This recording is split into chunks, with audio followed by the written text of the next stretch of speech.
everybody, it's me, your buddy Dave, the host here of the Dark Stuff channel on YouTube. Thanks a lot for checking out my latest video. So you've just tuned into an episode of this year's week, which is my sort of rundown of all of the happenings that have been going on in the world of the dark stuff. That would include live music, record reviews, updates on the channel, stuff on my other channel, my radio show, all of this stuff, all coming into view in this year's week.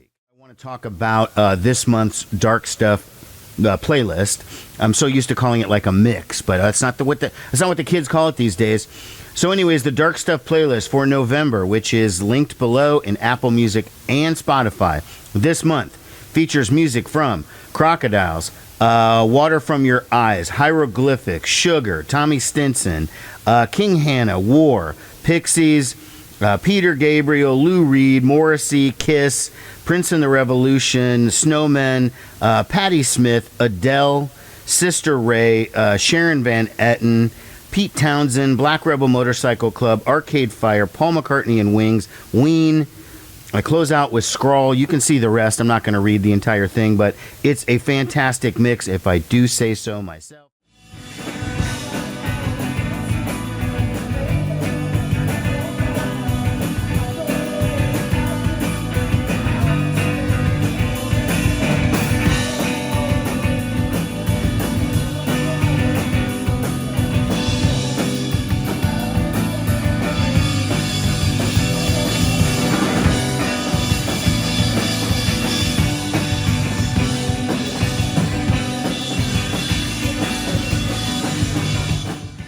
Okay, so now let's talk about the See-Through Dresses gig. So this is their last album, most recent. It's like 2017 or 2018, Horse of the Other World.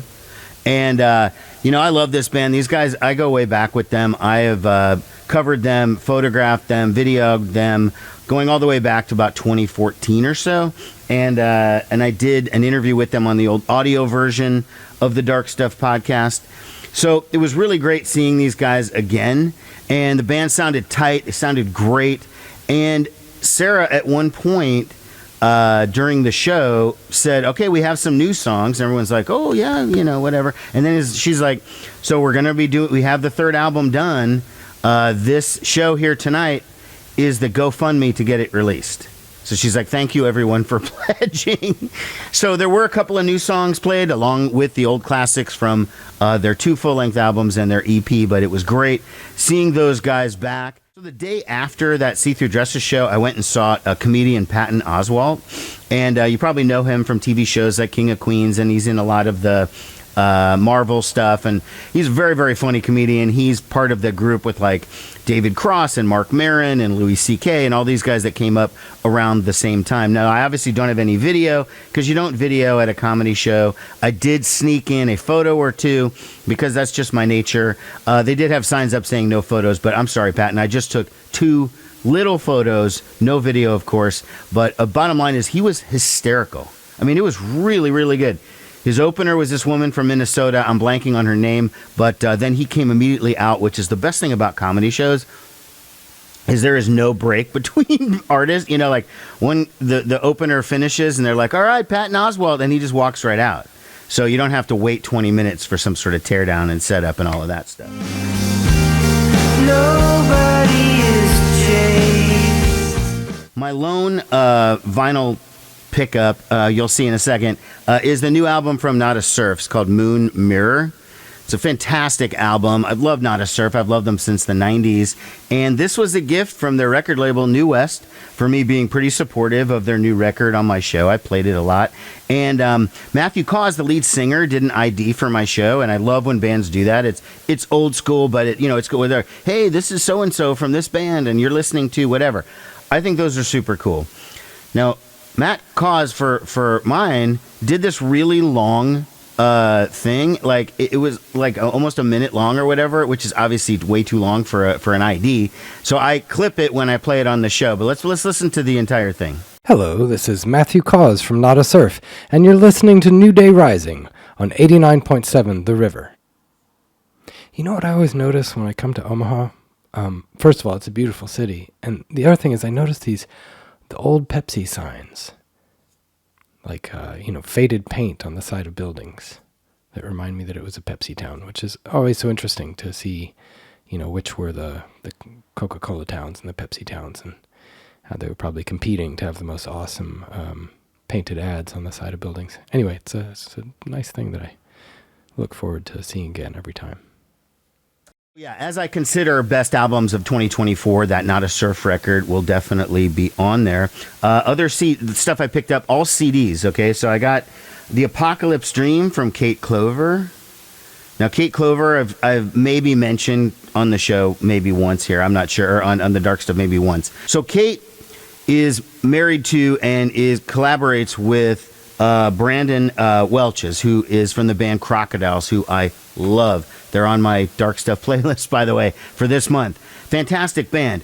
He used to be married to the woman that was Dee Dee from the Dum Dum Girls.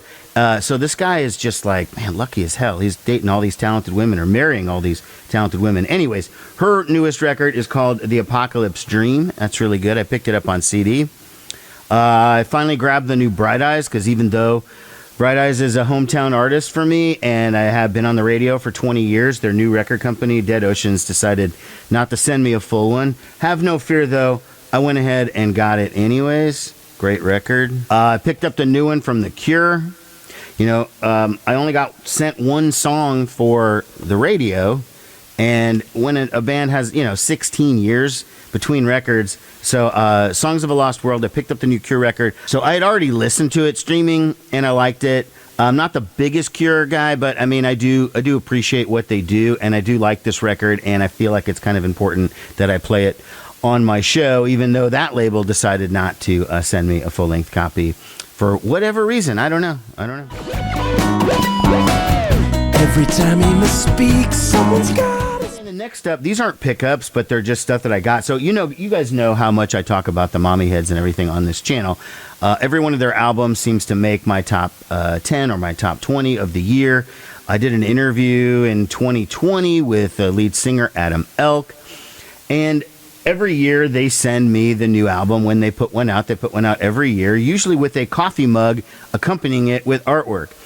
Well, this time they didn't do the coffee mug. They did a mouse pad. So their new album is called One-Eyed Band, and they did send me this mouse pad, which is actually probably more useful than another coffee mug. So the Mommyheads do have the new record out, okay? One-Eyed Band. It's their 16th album. It's great.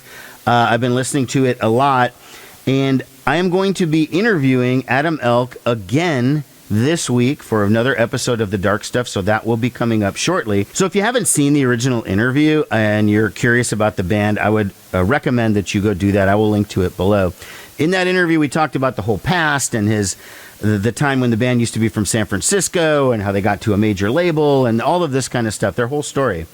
And then up to where they are currently. They broke up at the end of the 90s. They took 10 years off. They're back, etc. So now we don't have to go through the whole history. We can just talk about what they're up to now, all of the new releases since 2020, all of the reissues, because all their old stuff, including this album, which is their 1989 debut called Acorn, is now just been reissued for the first time. So we'll have lots to talk about on that. I would advise checking out the older interview, and of course, check out the new album, One-Eyed Band from the Mommyheads. So while I mentioned Not a Surf, I talked about, of course, that they did the ID for my radio show. I do want to remind everybody, as I try to do all the time, that every Sunday from 2 to 4 p.m. Central United States time, I do a 2-hour new music radio show called New Day Rising. It's on 89.7 FM in Omaha, okay, the Omaha metro area. And then it streams on 897theriver.com for the rest of the world. It does not record or podcast or anything like that. You got to check it out totally live. You're seeing a couple of playlists from the last couple of weeks on my screen. Again, I think it's a good show, worthy of tuning in. Okay, and then lastly, I want to talk about our next episode of Rock and Roll Book Club. It's my other channel. It's linked below. We just read Thank You for Letting Me Be Myself Again from Sly Stone, from Sly and the Family Stone. And we're going to be recording that episode this week. So it should be pretty interesting. I hope you guys are keeping up with that. You know, when I moved it off of the Dark Stuff and onto a new channel, I wondered whether I would lose some viewers or whatever by doing that. Hopefully pick up some new ones, but you just don't know. So hopefully you guys, if you haven't checked that out or subscribed, please do. It's a really fun show. It's me and two other people, and we talk about books about rock and roll, about the rock and roll business, a lot of artist biographies. And again, Sly and the Family Stone is the next one we're doing. After that, we're definitely going to be doing the Alex Van Halen book. Arenda Fink is a possibility that we'll be doing her book, and any number of others. I mean, that's going to be coming out. I know there's a Bangles book coming out shortly. We'll definitely be doing that one. Anyways, folks, I'm going to let you go here. This is a little bit of a shorter one. It hasn't been as an active a time down here in the bunker as it normally is. As always, thanks a lot for watching, everyone. Take care. Bye-bye. So, you have a MySpace page or something?